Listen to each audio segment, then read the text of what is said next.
의 하프타라 호세아서입니다. 호세아서 1장 10절을 우리가 함께 읽습니다. 시작. 그러나 이스라엘 자손의 수가 바닷가의 모래같이 되어서 헤아릴 수도 없고 셀 수도 없을 것이며 전에 그들에게 이르기를 너희는 내 백성이 아니라 한 그곳에서 그들에게 이르기를 너희는 살아계신 하나님의 아들들이라 할 것이라. 아멘. 자, 오늘 하프타라는 호세아 2장 1절에서 22절로 되어 있습니다. 이것은 히브리어 성경을 말합니다. 히브리어 성경의 2장 1절에서 22절이고 한글 번역본에는 1장 10절부터 2장 20절까지입니다. 세파라딕, 아시케나직 똑같습니다. 호세아 2장 1절에서 22절 혹은 1장 10절에서 2장 20절. 오늘 굉장히 중요한 하프타라입니다. 우리가 굉장히 주목해야 되고 주의해야 되고 우리가 정말 믿음으로 붙잡아야 될 굉장히 중요한 하프타라이기 때문에 여러분 정신을 바짝 차리고 오늘 이 말씀들을 우리 마음판에 잘 새겨 넣는 시간이 될 수 있기를 바랍니다. 아멘. 자, 역사적인 배경을 잠깐 간략하게 보겠습니다. 호세아가 누구입니까? 북왕국 여로보암 2세 시대의 선지자입니다. 여로보암 2세 시대의 선지자인데 그 이전에 아합왕과 이세벨은 바알 숭배를 국가 종교로 삼았습니다. 이세벨이 바알 숭배를 이스라엘 땅에 가지고 들어왔어요. 페니키아 시돈 땅 엣바알의 딸이었죠. 이세벨이 바알 숭배를 이스라엘을 가지고 들어와서 이 아합왕과 이세벨이 함께 이 바알 숭배를 국가 종교로 만들고 대신에 여호와의 선지자는 찾아 죽였습니다. 여호와의 선지자는 닥치는 대로 찾아 죽이는 만행을 저질렀습니다. 그래서 북왕국 이스라엘은 혼합 종교화되고 우상 숭배와 영적인 그리고 도덕적인 타락이 극심해지게 되었습니다. 처음부터 그랬지만은 어쨌든 이 호세아 시대, 여로보암 시대, 아합왕 시대부터 시작된 이스라엘의 영적인 타락이 아주 극심한 때였다라는 것입니다. 호세아보다 이전에 엘리사라는 선지자가 있었죠. 엘리사라는 선지자는 이제 이 아합의 죄가 너무나 크기 때문에 아합과 이세벨의 죄가 너무 크기 때문에 아합의 집을 벌하기 위해서 미래 이스라엘의 왕이 되도록 예후에게 기름을 부었습니다. 예후를 세워가지고 아합의 집을 하나님이 심판하기를 원하셨어요. 그런데 이 예후는 하나님의 때까지 기다리질 않았습니다. 하나님이 자신을 왕으로 세워주실 때까지 기다려야 되는데 다윗처럼 겸손하게 기다려야 돼요. 하나님께서 우리에게 기름을 부어주시고 우리에게 은사를 주시고 여러분 우리를 부르셨다고 하더라도 하나님이 우리를 세울 때까지 기다려야 될 줄로 믿습니다. 하나님의 때를 기다리는 법을 우리가 배워야 됩니다. 아멘. 그런데 이 예후는 여러분 하나님의 때를 기다리지 않고 자기가 즉시 유혈 쿠데타를 일으켰어요. 유혈 쿠데타를 일으켜서 요람 왕과 그때 당시에 북이스라엘 왕이 요람이었습니다. 요람 왕과 그 다음에 남왕국에 또 왕이 있었어요. 아하시안가. 그 왕을 죽이고 요람 왕의 모든 가족들을 다 학살하는 만행을 저질렀습니다. 그 장소가 이스르엘 골짜기예요. 이스르엘 골짜기 아시죠? 이제 갈멜산 자락에 나사렛과 사이에 있는 그 평원입니다. 이스르엘 골짜기에서 요람 왕과 그의 가족들을 모두 학살하는 만행을 저지르고 유혈 쿠데타를 통해서 그가 왕의 자리를 찬탈을 했습니다. 이것이 예후가 저질렀던 악행입니다. 자, 그 다음에 이제 여로보암 2세, 호세아 시대의 왕이었던 여로보암 2세는 누구입니까? 예후의 후손입니다. 예후의 후손으로서 약 100년 후에 이제 예후로부터 약 100년 후에 왕이 되어서 북이스라엘을 경제적으로 군사적으로 굉장히 강대하게 만들었습니다. 하지만 영적으로는 바알 숭배와 혼합주의와 각종 우상 숭배 등으로 북이스라엘이 더럽혀지고 타락할 대로 타락한 상태였습니다. 그래서 하나님의 임박한 심판을 피할 수가 없는 그런 상태였음을 우리가 기억해야 될 것입니다. 그래서 북이스라엘은 굉장히 영적인 어둠 가운데 있었습니다. 북이스라엘은 더 이상 여호와 하나님과 가나안의 바알을 구별하지 못했습니다. 여호와 하나님과 가나안의 바알이 구별이 안 되는 거예요. 그리고 하나님과의 언약을 잊어버린 지 오래입니다. 토라를 잊어버린 지 오래입니다. 토라를 잊어버리고 언약을 떠나버리면 뭐예요? 바알인지 여호와인지 구별이 안 되는 거예요. 그래서 나중에 나옵니다만은 북이스라엘의 형국이 어떤 형국인 줄 아십니까? 하나님도 바알이라고 불러요. 바알도 바알이라고 부릅니다. 바알이라는 것은 주님이라는 뜻이에요. 주. 그래서 하나님도 바알리, 나의 주라고 부르고 바알도 바알리. 그러니까 다 바알리 이렇게 부르다 보니까 여호와인지 가나안의 바알인지를 구별을 못하는, 여러분 이렇게 섞이고 혼합된 그런 상태에 있었음을 우리가 기억해야 됩니다. 그래서 하나님께서 호세아를 하나님께서 이제 세워서 북이스라엘을 향해서 메시지를 전하게 하시는 것입니다. 자, 그래서 호세아 4장 1절 6절을 보시면 당시 북왕국 이스라엘의 상태를 정확하게 하나님이 지적하고 계십니다. 시작. 이 땅에는 진실도 없고 인애도 없고 하나님을 아는 지식도 없고 내 백성이 지식이 없으므로 망하는도다. 내가 지식을 버렸으니 나도 너를 버려 내 제사장이 되지 못하게 할 것이요 내가 내 하나님의 토라를 잊었으니 나도 네 자녀들을 잊어버리리라. 이 땅에는, 북왕국 이스라엘 땅에는 진실도 없고 에무나가 없다는 거예요. 진실, 진리가 없고 인애도 없고 헤세드도 없고 하나님을 아는 지식도 없다는 거죠. 그래서 하나님을 아는 이 지식이 없으므로 망하는도다. 하나님을 아는 지식이 뭐라고요? 토라를 아는 지식입니다. 아멘? 하나님을 아는 지식이 토라를 아는 지식이에요. 우리 기독교가 지금 굉장히 위험한 상태죠. 우리 기독교가 너무나 지금 헬레니즘에 깊이 빠져 있어요.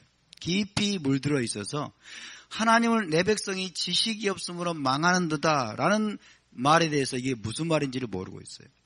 무슨 지식입니까? 토라를 아는 지식이에요. 아멘? 토라를 아는 지식. 답사 토라는 하나님에 대한 계시입니다. 아멘? 토라는 하나님에 대한 계시입니다. 하나님의 언약 문서입니다. 할렐루야. 내가 지식을 버렸으니 지식을 버렸대요. 그래서 나도 너를 버려 내 제사장이 되지 못하게 할 것이요. 하나님을 아는 지식을 버리는 것은 곧 무엇을 버리는 것이다? 하나님을 버리는 것이다. 그 다음에 하나님이 다시 한번 구체적으로 설명합니다. 내가 내 하나님의 율법을 잊었으니, 내가 내 하나님의 토라를 잊었으니 나도 내 자녀들을 잊어버리리라. 얼마나 무서운 말입니까? 그죠? 하나님을 아는 지식은 토라를 아는 지식인 줄 믿으시기 바랍니다. 토라를 버리는 것은 하나님을 버리는 것임을 기억하시기 바랍니다. 우리가 토라를 버리고 언약을 버리면 여러분 하나님의 무서운 심판만이 있을 뿐입니다. 왜? 그것은 하나님을 버리는 행위이기 때문에.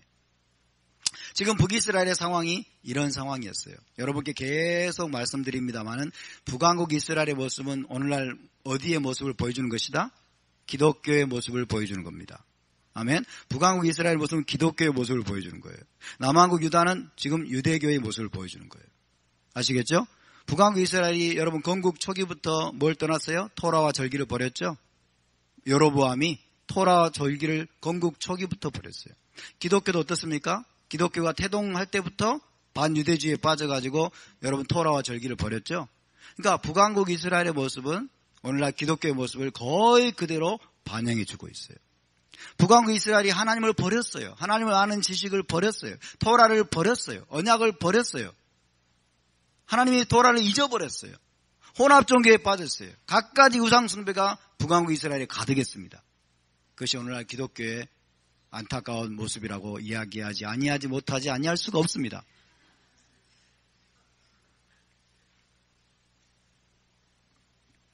자, 이때 하나님이 호세아를 이런 상황에서 부르십니다. 난세의 영웅을 하나님 일으키시죠. 호세아, 호쉐아, 따라서 호쉐아, 호쉐아.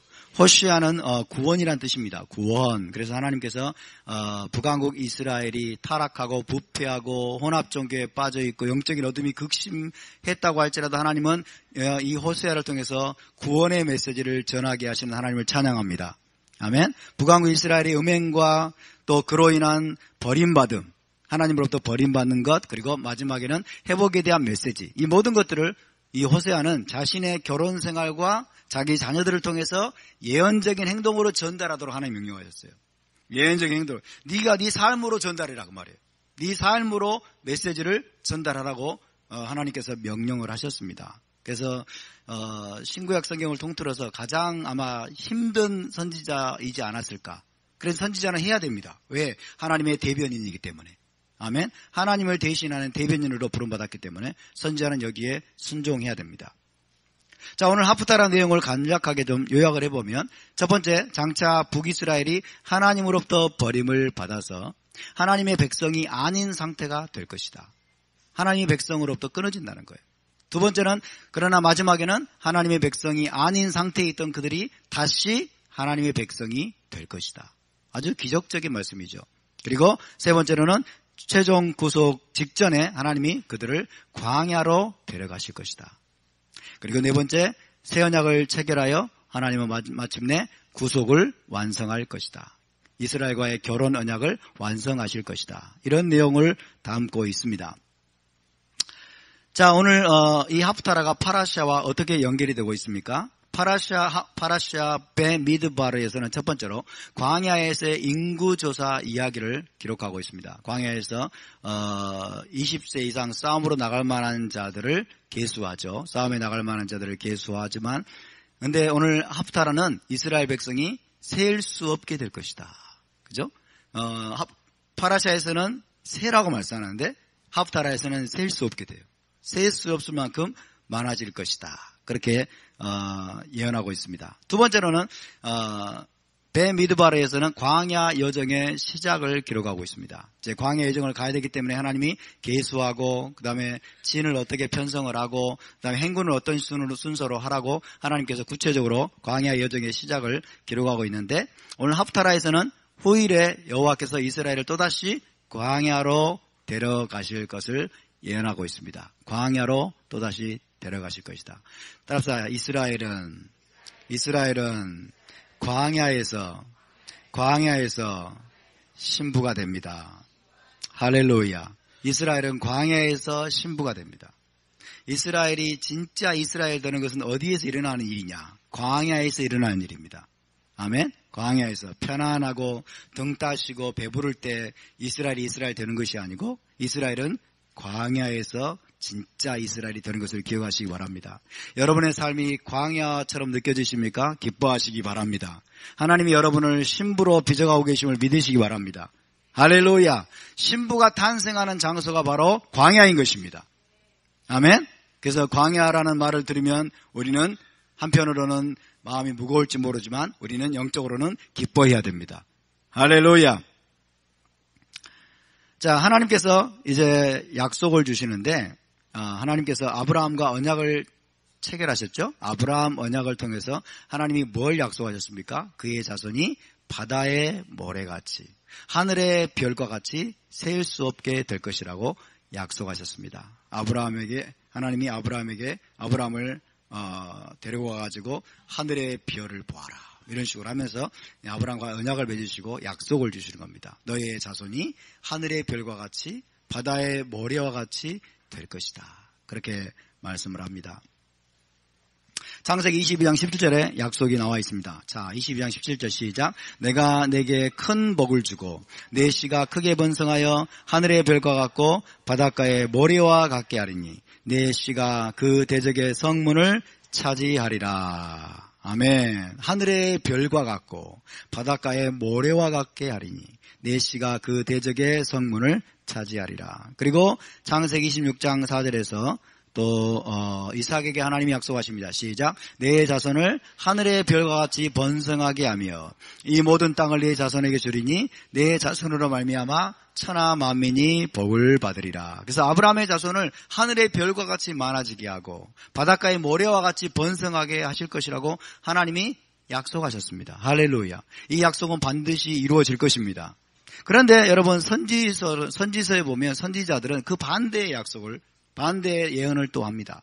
바다 모래와 같은 이스라엘 백성이 장차 살육을 당할 것이라고, 살육과 거의 파멸 수준에 이르게 될 것이라고 선지자들은 그렇게 예언을 하고 있습니다. 아수르가 쳐들어오고 바벨론이 쳐들어와서 여러분 100만 명 이상의 유대인들을 죽이고 이스라엘 백성들을 다 죽이고 사로잡아가고 엄청난 살육이 일어난다는 것입니다. 그래서 결국에는 남은 자만 돌아온다는 것을 이 선지자들은 이야기하고 있어요. 이사야 10장 22절 한번 읽어볼까요? 시작. 이스라엘이여 내 백성이 바다의 모래 같을지라도 남은 자만 돌아오리니 넘치는 공의로 파멸이 작정되었습니다. 아브라함 언약을 통해서 하나님이 너 자손을 내 자손을 바다의 모래같이 하늘의 별과 같이 번성하게 할 것이라고 약속하셨는데 선지자들은 너희의 범죄로 말미암아 너희가 언약을 버리고 토라를 버렸기 때문에 이제 너희 자손이 바다의 모래가 될지라도 넘치는 공의로 파멸이 작정되었다. 그러면서 남은 자만 돌아올 것이다. 그렇게 예언하고 있습니다.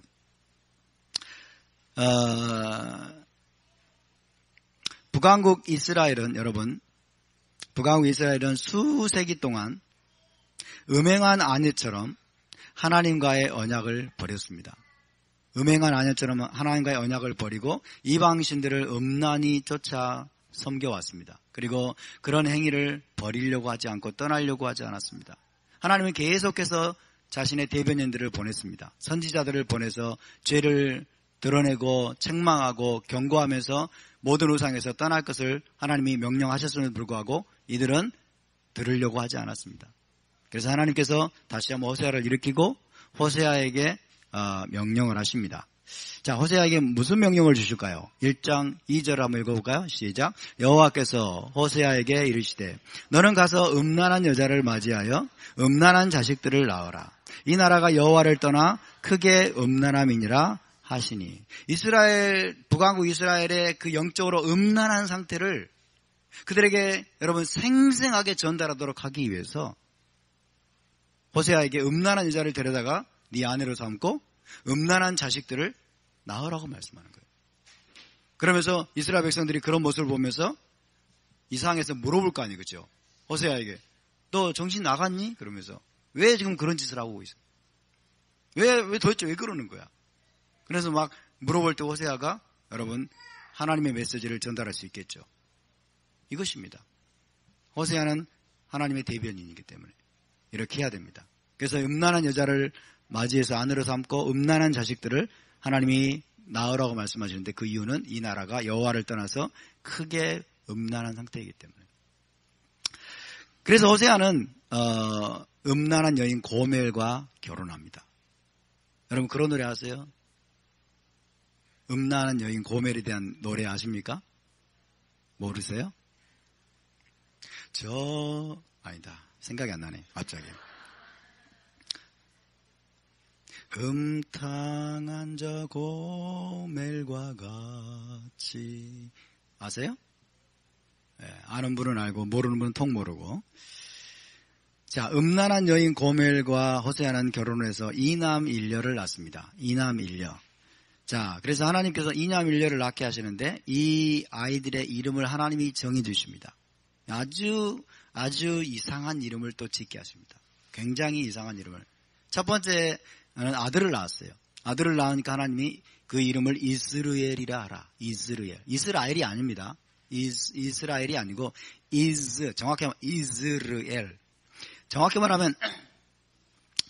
말하면 이스라엘입니다. 이스라엘. 해볼까? 이스라엘은 하나님이 흩으실 것이다 이런 뜻이에요. 하나님이 흩으실 것이다. 하나님이 씨를 뿌릴 것이다 이런 뜻도 되고 하나님이 흩으실 것이다. 이스라엘은 이스라엘 골짜기를 하나님이 생각나게 만드는 겁니다. 이스라엘 골짜기. 그죠? 예후가 어마어마한 살육을 저질렀던 이스라엘 골짜기를 하나님이 생각나게 하시면서 이스라엘에서 일어난 그 사건 때문에 내가 너희 북이스라엘을 심판할 것을 하나님께서 이 이름 속에 지금 담아서 메시지를 전하는 것입니다. 두 번째로는 딸을 낳습니다. 딸을 낳자 하나님이 로루하마로 하라. 로루하마. 따라서 로루하마. 예, 라하밈, 레헴, 그죠? 긍휼이 레헴입니다. 긍휼이 레헴인데, 루하마 그러면 수동태가 돼요. 그래서, 로루하마 그러면 긍휼이 여김을 받지 못한 자. 이 뜻입니다. 그러니까, 딸을 낳는데, 로루하마예요. 루하마도 아니고. 루하마로 불러야 돼. 로루하마라. 정신 나간 이름이죠. 그렇죠? 표면적으로 보면 정신 나간 이름인데 하나님은 그렇게 하기를 명령하십니다. 로루하마. 따라서 로루하마. 로루하마. 세 번째 또 아들을 낳는데 하나님은 이번에는 로암미라고 지어라. 로암미. 따라서 로암미. 로암미. 암미는 내 백성입니다. 로암미 그러면 내 백성이 아니다 하는 거예요. 내 백성 전부 다 하나님이 지금 북왕국 이스라엘에게 주시는 메시지입니다. 북왕국 이스라엘에게 주시는 메시지로서 지금 이 아이들의 이름 자체가 메시지예요. 이 아이들의 존재 자체가 메시지입니다. 이 아이들의 존재 자체가 메시지고 호세아의 결혼 자체가 메시지고 호세아의 자녀들 자체가 메시지고 호세아의 삶 자체가 메시지예요. 호세아의 삶 자체가.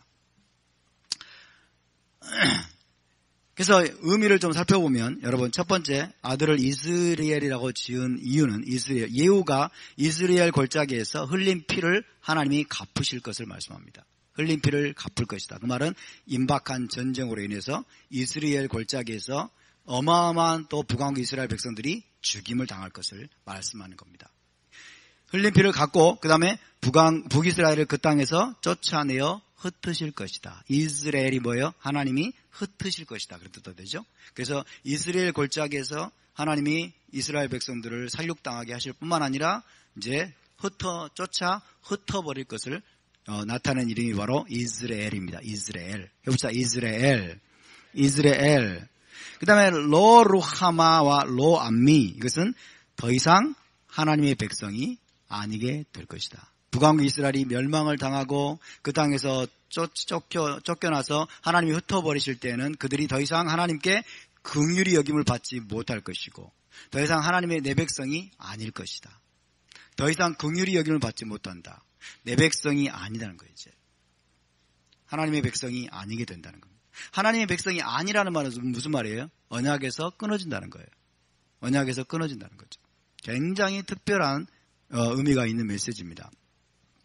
자, 호세아서 1장 4절에서 5절을 먼저 읽어보겠습니다. 시작. 그의 이름을 이스라엘이라 하라. 조금 후에 내가 이스라엘의 피를 예후의 집에 갚으며 이스라엘 족속의 나라를 폐할 것임이니라. 그날에 내가 이스라엘 골짜기에서 이스라엘의 화를 꺾으리라. 그죠? 이스라엘의 피, 이스라엘에서 흘려진 그 피를 예후의 집에 갚으며 이스라엘 족속의 나라를 내가 폐할 것이다. 흩어버릴 것이라고 말씀합니다. 그래서 그날에 이스라엘 골짜기에서 이스라엘의 화를 꺾으리라. 큰 전쟁을 통해서 이스라엘이 거기서 대패하게 할 것이라고 하나님이 지금 말씀하고 계시는 겁니다. 또 호세아서 1장 6절과 9절을 읽어보겠습니다. 시작. 그의 이름을 로루하마라 하라. 내가 다시는 이스라엘 족속을 긍휼히 여겨서 용서하지 않을 것임이니라. 여호와께서 이르시되 그의 이름을 로암미라 하라. 너희는 내 백성이 아니요 나는 너희 하나님이 되지 아니할 것임이니라. 하나님이 장차 북이스라엘 왕국에 대해서 행하실 일을 지금 이 아들의 두 딸과 아들의 이름을 통해서 하나님이 지금 말씀하고 계십니다. 북이스라엘이 이제 더 이상 하나님께 긍휼을 받지 못하게 될 것이다. 그리고 더 이상 하나님의 백성이 되지 못한 상태, 하나님의 백성이 아닌 상태가 될 것이다 라고 말씀하고 있습니다. 굉장히 중요한 의미가 있습니다. 그래서 여러분, 이 북이스라엘 하나님이 아수르에 의해서 북이스라엘이 쫓겨나게 되는데 이 사건은 하나님이 이혼장을 주어서 내보내신 사건입니다. 이혼장을 주어서 하나님이 이스라엘 12지파와 시내산에서 결혼 언약을 맺었습니다. 아멘. 시내산에서 결혼식을 올렸고 결혼 언약을 맺었는데 나중에 남유다와 북이스라엘로 깨졌습니다. 근데 북이스라엘이 계속 언약을 어기고 토라를 버리고 여러분 음란한 그런 행위를 버리지 않다가 결국 아수르에서 하나님이 그들을 쫓아내셨는데 그것은 어떤 사건이냐면 하나님이 언약에서 끊어버린 거예요. 이혼장을 주어서 내보낸 사건이에요. 이해되십니까? 이것을 우리가 알아야 됩니다. 남유다는 아닙니다. 남유다는 바벨론으로 쫓겨나서도 하나님이 이혼장을 주지 않으셨어요. 하나님과 언약이 끊어지지 않았습니다. 그래서 로암미라는 이름, 로루하마라는 이름, 내 백성이 아니다. 그리고 긍휼을 얻지 못한 자라고 하는 이름의 의미는 쫓겨나는 북이스라엘이 더 이상 언약 백성이 아니게 된다는 것입니다. 언약 백성이 아니고 이스라엘 집에서 이제 쫓겨나서 이방인처럼 된다는 거예요. 언약 백성이 아니란 말은 다른 말로 이방인이란 말이에요. 아시겠죠? 이방인, 이스라엘 나라가 아니라는, 이스라엘 나라 밖에 있는 존재. 이방인처럼 하나님이 이방인처럼 되게 만들겠다는 거예요. 그러니까 아수르에서 쫓겨나가지고 여러분 이들이 이방인처럼 되는 겁니다. 언약 백성, 언약에서 끊어지는 겁니다. 물론 일시적으로 그렇게 하십니다. 언약에서 끊어버리고 이혼장을 하나님이 그들에게 주셨어요. 자, 호세아 2장 2절을 보면 시작. 너희 어머니와 논쟁하고 논쟁하라. 그는 내 아내가 아니요 나는 그의 남편이 아니라 그가 그의 얼굴에서 음란을 제하게 하고 그 유방 사이에서 음행을 제하게 하라. 그는 내 아내가 아니요 나는 그의 남편이 아니라. 이것은 이혼을 말합니다. 하나님이 북이스라엘과 이혼하셨어요. 이혼장을 주어서 내보냈어요. 그 땅에서 쫓아내셨습니다. 또 여러분 예레미야 3장 1절 8절을 보면 이 말씀이 분명하게 나옵니다. 함께 봉독합니다. 그들이 말하기를 가령 사람이 그의 아내를 버림으로 그가 그에게서 떠나 타인의 아내가 된다 하자 남편이 그를 다시 받겠느냐? 그리하면 그 땅이 크게 더러워지지 아니하겠느냐 하느니라. 내게 배역한 이스라엘이 간음을 행하였으므로 내가 그를 내쫓고 그에게 이혼서까지 주었으되 그의 반역한 자매 유다가 두려워하지 아니하고 자기도 가서 행음함을 내가 보았노라. 자, 8절에 보면 내게 배역한 이스라엘이 북왕국입니다. 북이스라엘이 간음을 행하였으므로 내가 그를 내쫓고 그에게 무엇을 주었다? 이혼장을 주었다는 거예요. 이혼서까지 주었을 때 그의 반역한 남유다가 자매 남유다가 두려워하지 아니하고 똑같이 자기도 가서 행음함을 내가 보았노라. 그러나 그래도 하나님은 남유다를 불쌍히 여겨서 누구 때문에? 다윗 때문에.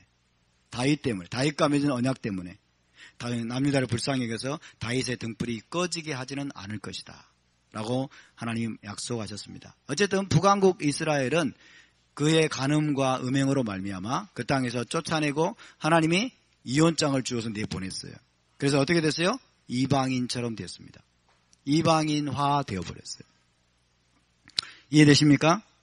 자, 그래서 북이스라엘은 이혼장을 주어서 내어 보내신 결과 이제 이방인처럼 되었다. 이방인과 다를 바 없는 실질적인 이방인이 된 겁니다. 언약에서 끊어졌기 때문에. 하나님이 일시적으로 언약에서 끊었어요. 일시적으로 하나님이 그들을 버렸습니다. 일시적으로 그들을 이방인이 되게 하신 것입니다. 그러나 호세아 1장 10절을 보면 시작. 그러나 이스라엘 자손의 수가 바닷가의 모래같이 되어서 헤아릴 수도 없고 셀 수도 없을 것이며 전에 그들에게 이르기를 너희는 내 백성이 아니라 한 그곳에서 그들에게 이르기를 너희는 살아계신 하나님의 아들들이라 할 것이요. 그러나 하나님은 그러나 이것을 영원토록 그렇게 하겠다는 것이 아니라 마지막에는 반드시 회복을 약속하십니다. 북이스라엘의 회복은 결국 그럼 무엇이냐? 북이스라엘 회복은 무엇일까요? 이방인에서 다시 이스라엘이 되는 거죠. 맞습니까? 이방인처럼 되어버렸잖아요. 그렇죠? 그 땅에서 쫓겨나면서 북이스라엘은 더 이상 언약 백성이 아니에요. 더 이상 언약 백성이 이혼장을 받아서 여러분 쫓겨났습니다.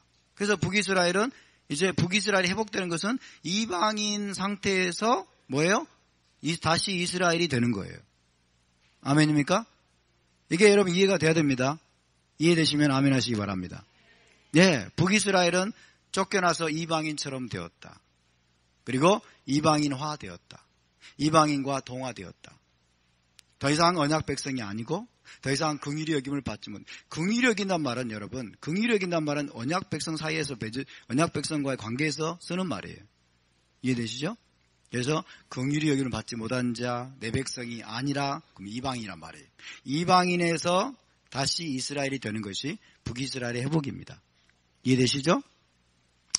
자, 다시 봅시다. 북이스라엘을 하나님이 쫓아내신 것, 이혼장을 주어서 이방인처럼 되게 하신 것은 영원한 것이 아니라 일시적인 것입니다. 한시적으로 뭐 하기 위해서일까요? 하나님의 위대한 계획을 위한 거예요. 먼저는 여러분 북이스라엘을 철저하게 회개하기 위한 것임을 믿으시기 바랍니다. 죄를 깨닫고 회개하기 위한 것이면서 동시에 하나님의 더 위대한 목적을 성취하기 위한 거예요. 그래서 마지막에는 이들이 바닷가의 모래와 같이 되어서 아브라함에게 약속하신 것을 다시 성취하십니다. 바닷가의 모래와 같이 되어서 돌아와 살아계신 하나님의 아들들이 될 것이다. 살아계신 하나님의 아들들은 이스라엘이죠. 다시 이스라엘이 된다는 거예요. 그죠? 이방인이 되었다가 이방인이 되었다가 이방인 상태에서 다시 돌아와서 뭐예요? 이스라엘이 다시 될 것이다. 할렐루야. 이게 여러분 북이스라엘의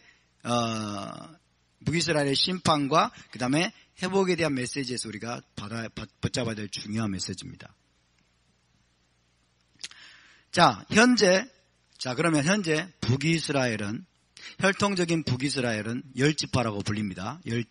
열지파는 지금 현재 혈통적으로 구별된 어떤 공동체가 있을까요, 없을까요? 없습니다. 현재 북이스라엘은 열지파는 잃어버려진 상태입니다. 잃어버려진 상태예요. 북이스라엘의 소수는 유대인 사이에 섞여 들어갔어요. 유대인 사이에 북이스라엘 여러분 지파에 속한 자들이 있긴 있습니다. 그러나 그들은 소수입니다. 소수는 섞여 들어갔지만 대다수의 열지파는 이방인과 동화되어서 사라진 상태입니다. 말하자면 이방인이 됐어요. 이방인과 섞여버렸어요. 이해되십니까? 이방인과 섞여들었어요. 그래서 북이스라엘은 여러분 한마디로 말씀드리면 없습니다. 북이스라엘은 지금 없어요. 잃어버려지고 사라진 상태예요. 그래서 북이스라엘 열지파의 혈통적인 후손이 저 유대인들처럼 혈통적인 후손이 돌아와가지고 회복되는 것은 불가능한 일입니다. 물론 여러분 소수는 가능합니다. 인도에 보니까 므낫세 지파의 후손이 있다라고 이야기를 합니다. 므낫세 지파의 후손. 그들이 므낫세 지파의 후손인지 아닌지는 모르겠지만 그렇게 아주 소규모 아주 소수가 여러분 3,500년 몇천 년 동안의 정체성을 유지하면서 그렇게 알리야하고 이스라엘 땅으로 돌아오는 일이 있을 수도 있습니다. 있을 수도 있지만 이거는 극소수에 불과합니다. 대다수는 어떻게 됐어요? 대다수는 이방인과 동화됐어요. 이방인과 섞여버렸어요. 그 이방인 사이에서 공중분해되고 여러분 그들의 정체성을 잃어버리고 사라져버렸습니다. 그래서 여러분 전체적인 차원에서 보면 어떻게 됐어요? 북이스라엘은 지금 존재한다, 존재하지 않는다? 존재하지 않습니다. 북이스라엘은 지금 잃어버려진 상태예요. 열지파는 잃어버려지고 사라진 상태입니다. 이해되십니까? 그래서 북이스라엘의 혈통적인 회복은 없다라는 것을 우리가 기억해야 됩니다. 그런데 놀랍게도 호세아 1장 11절에는 이런 예언이 있습니다. 시작. 이하에 유다 자손과 이스라엘 자손이 함께 모여 한 우두머리를 세우고 그 땅에서부터 올라오리니 이스라엘의 날이 클 것임이로다. 이렇게 예언합니다. 북이스라엘이 여러분 북이스라엘 열지파가 혈통적인 북이스라엘 후손이 여러분 다시 회복되어서 돌아온다고 하는 것은 불가능한 일인데 왜? 이방인과 동화되어 버리고 전 세계로 흩어져 가지고 지금 사라져버린 상태이기 때문에 불가능한 일인데 성경은 약속하고 있다는 거예요. 유다 자손과 이스라엘 자손이 북이스라엘 말합니다. 유다 자손과 북이스라엘 자손이 함께 모여서 한 우두머리를 세우고 그 땅에서부터 올라오리니 이스라엘의 날이 클 것이다 라고 하나님이 호세아를 통해서 예언하고 있습니다. 자, 이것이 바로 예언적인 약속인데 어떤 약속이냐면 유다 자손, 남왕국 유다 자손과 북왕국 이스라엘 자손이 함께 한 우두머리를 세우고 이 한 우두머리는 왕 메시아입니다. 킹 머사이어. 왕 메시아를 통해서 여러분 이 우두머리를 세우고 땅에서부터 올라올 것이다. 이 땅에서 올라온다는 것은 죽은 자의 부활을 통해서 올라온다는 것을 이야기하고 있습니다. 그래서 이스라엘의 날이 클 것이다. 이때 이스라엘은 하나님이 씨를 뿌린다라는 의미로 우리가 받아들여야 되겠습니다. 이스라엘의 날이 클 것이다. 하나님이 씨를 뿌려서 이스라엘을 번성케 하는 그런 날이 위대한 날이 될 것이다. 그렇게 이야기하고 있습니다. 자, 어떻게 이런 일이 가능할까요? 지금 유대인들은 전 세계에서 자기들의 공동체를 가지고 있고 자기들의 분명한 정체성을 가지고 지금 알리야를 하고 있습니다. 다 돌아오고 있습니다. 그런데 북이스라엘이 돌아오는 것이 어떻게 가능하냐는 얘기예요. 북이스라엘은 사라져버렸는데 잃어버려졌는데 북이스라엘은 공중분해되어 버렸는데 어떻게 북이스라엘이 메시아에 의해서 돌아와서 12지파가 그 땅에서 회복된다는 말입니까? 이것이 여러분 사람의 머리로는 인간의 논리로는 이해가 불가능한 일입니다. 그래서 이 북왕국 이스라엘 10지파의 회복에 대한 이 예언은 굉장히 논란이 많습니다. 굉장히 논란이 많고 랍비들 사이에서도 이 북이스라엘이 정말 돌아올 수 있느냐 없느냐를 가지고 어떤 랍비들은 북이스라엘은 못 돌아온다. 왜? 사라져 버렸으니까. 못 돌아온다. 어떤 라피들은 돌아온다. 이렇게 여러분 두 어떤 의견으로 갈라져 있는 상태입니다. 그래서 여러분에게 분명히 말씀드립니다. 문자적으로, 육체적으로, 혈통적으로 북이스라엘 10지파는 여러분 돌아올 수 없습니다. 아멘? 동의하십니까? 혈통적으로는 돌아올 수 없어요. 물론 북이스라엘의 혈통적 후손은 지금 어때요? 유대인 사이에서 섞여 있습니다. 그런 무리를 말하는 게 아니에요. 전체적인 북이스라엘 말하는 겁니다. 그러나 여러분, 하나님은 이것을 기적적인 방법으로 행하시는데 에베소 2장 12절을 봅시다. 시작. 그때 너희는 메시아 밖에 있었고 이스라엘 나라 밖의 사람이라. 약속의 언약들에 대하여는 외인이요 세상에서 소망이 없고 하나님도 없는 자이더니. 이방인 신자들에 대해서 사도 바울이 이야기합니다. 너희는 그때 메시아 밖에 있었고 이스라엘 나라 밖의 사람이다. 이스라엘 나라 밖의 사람, 이것을 세자로 고치면 뭐라 할까요? 이방인이란 말이에요. 그죠? 너희는 과거에 이방인이었다. 근데 너희는 약속의 언약들에 대해서도 외인이었다. 소망이 없고 하나님도 없는 자였다. 그러니까 이방인이었다가 너희가 이스라엘이 되었다는 거예요. 이것이 여러분, 저와 여러분의 모습임을 믿으시기 바랍니다. 아멘. 그런데 2장 19절에, 에베소 2장 19절에 시작. 그러므로 이제부터 너희는 외인도 아니요 나그네도 아니요 오직 성도들과 동일한 시민이요 하나님의 권속이라. 외인, 나그네, 외인도 아니요 나그네도 아니요 오직 성도들과 동일한 시민이요 하나님의 권속이다. 이것은 뭐예요? 이스라엘이다 그 말이에요. 이스라엘, 유대인들과 동일한 여러분 천국 시민이요 이스라엘이 되었다는 것입니다. 할렐루야. 그러니까 2장 12절에서는 에베소 교회 성도들의 과거의 상태입니다. 에베소 교회 성도들은 과거에 어떤 상태였어요? 이방인이었어요. 아멘? 하나님도 없는 자였어요. 세상에서 소망이 없는 자였어요. 과거에는 이방인이었는데 지금은 어떻게 되었다?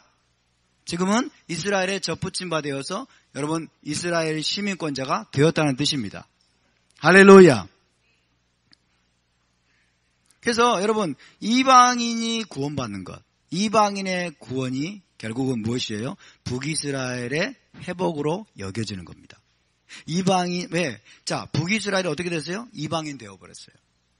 그죠? 이스라엘에서 쫓겨나가지고, 이스라엘 땅에서 쫓겨나서 이혼장을 하나님이 주어서 내보내가지고 그들이 이방인이 됐어요. 이방인과 동화됐어요. 그죠? 근데 이방인 상태에서 돌아와서 이스라엘이 되는 것, 이게 뭐예요? 북이스라엘의 회복입니다. 이해되십니까? 이방인 상태에 있다가 이스라엘로 돌아오는 것이 북이스라엘 회복이에요. 그렇다면 여러분, 이방인들이 예수와로 믿고 이스라엘에 접붙임하는 게 무엇으로 여겨지는 거예요? 북이스라엘의 회복으로 여겨지는 거예요. 혈통과 관계 있습니까? 없습니까? 혈통과 아무 관계 없어요. 아멘? 혈통과 아무 상관이 없어요. 오직 믿음으로 가능합니다. 하나님의 기적적인 방법으로 가능한 것입니다. 할렐루야. 그러니까 저와 여러분은 여러분 이방인 상태였어요. 이방인 상태에 있다가 우리가 예수와를 믿음으로 말미암아 이스라엘에 접붙임 바 되었음을 믿으시기 바랍니다. 그렇다면 우리는 누구로 간주됩니까? 우리는 북이스라엘. 우리는 북이스라엘에 속한 자로 간주가 되는 것입니다. 맞습니까? 이해가 되십니까? 이해되시면 아멘 하시기 바랍니다. 이것이 바로 여러분 투하우스입니다. 이것이 바로 투하우스예요. 그러니까 북이스라엘의 회복은 무엇이다? 수많은 이방인들이 이스라엘에 들어오는 거예요. 아멘? 수많은 이방인들이 이스라엘로 돌아오는 것, 이스라엘에 접붙임 받는 것, 이것이 북이스라엘의 회복임을 믿으시기 바랍니다. 굉장히 중요한 내용입니다. 그래서 북이스라엘 회복에 대해서 하나님 말씀하십니다. 내 백성이 아니라 한 곳에서 그랬어요. 내 백성이 아니라는 로암미죠. 로암미. 내 백성이 아니라 한 곳은 어디예요? 이방인 중에서 그 말이에요. 이방인 중에서 살아계신 하나님의 아들이 다시 될 것이다. 이것이 북이스라엘 회복입니다. 메시아를 통해서 가능합니다. 메시아를 통해서. 내 백성이 아니라 한 곳에서, 즉 이방인 중에서 너희가 다시 회복되어서 살아계신 하나님의 아들들이 될 것이다. 다시 이스라엘이 될 것이다. 이것이 북이스라엘 회복인데 다른 말로 이방인들이 이스라엘 하나님께로 돌아오는 것. 자, 에베소 3장 6절은 이렇게 말씀하고 있습니다. 시작. 이는 이방인들이 복음으로 말미암아 마시아 그 예수 안에서 함께 상속자가 되고 함께 지체가 되고 함께 약속에 참여하는 자가 됨이라. 상속자는 이스라엘입니다. 지체도 이스라엘입니다. 약속에 참여하는 자, 아브라함의 약속에 참여하는 자도 이스라엘입니다. 그래서 이방인들이 복음으로 말미암아 예수 안에서 유대인들과 함께, 남한국 여러분 유대인들과 함께 상속자가 되고 지체가 되고 약속에 참여하는 자가 될 것이라고 말씀합니다. 할렐루야. 그 다음에 로마서 8장 15절 시작. 너희는 다시 무서워하는 종의 영을 받지 아니하고 양자의 영을 받았으므로 우리가 아빠 아버지라고 부르짖느니라. 양자의 영을 받아서 저와 여러분이 이스라엘의 하나님을 우리의 아빠 아버지라고 부르게 되었습니다. 할렐루야.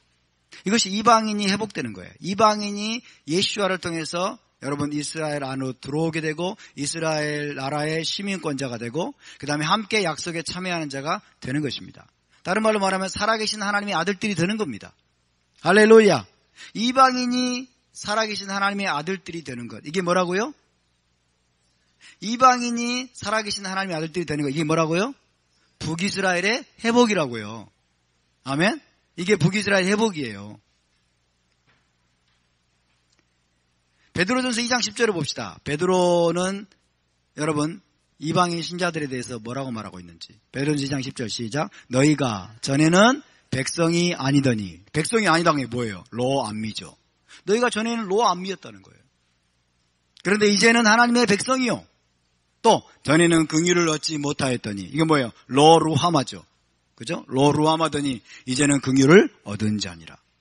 그러니까 저와 여러분은 과거에 로암미였습니다.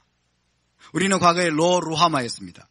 그런데 이제 예수와를 통해서 우리가 긍휼을 얻게 되었고 하나님의 백성이 되었음을 믿으시기 바랍니다. 하나님께 쫓겨나서 로암미가 된 자가 누구예요? 북이스라엘이에요. 하나님께 쫓겨난 이혼장을 하나님이 주셔가지고 쫓아낸 자들이 누구예요? 쫓아내서 로암미, 로루하마라고 한 자들이 누구예요? 북왕국 이스라엘입니다. 아멘? 북왕국 이스라엘이 이방인이 되었어요. 이방인이. 그래서 이방인들은 로암미예요, 다. 아멘입니까? 이것을 우리가 잘 이해해야 되겠습니다. 그래서 북이스라엘은 여러분 이스라엘의 집으로 불리는데 다른 말로 에프라임이라고 합니다. 에프라임, 이스라엘의 집. 이 북이스라엘, 이스라엘의 집은 열방의 교회와 그래서 동일시가 되는 것입니다.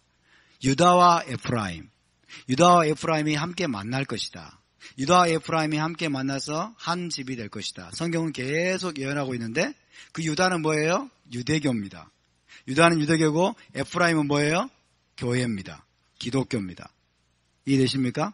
에프라임은 기독교. 우리가 그러면 북왕국 이스라엘의 혈통의 후손이라고 지금 이야기하는 거예요? 전혀 아니죠. 혈통과 전혀 무관한 거예요.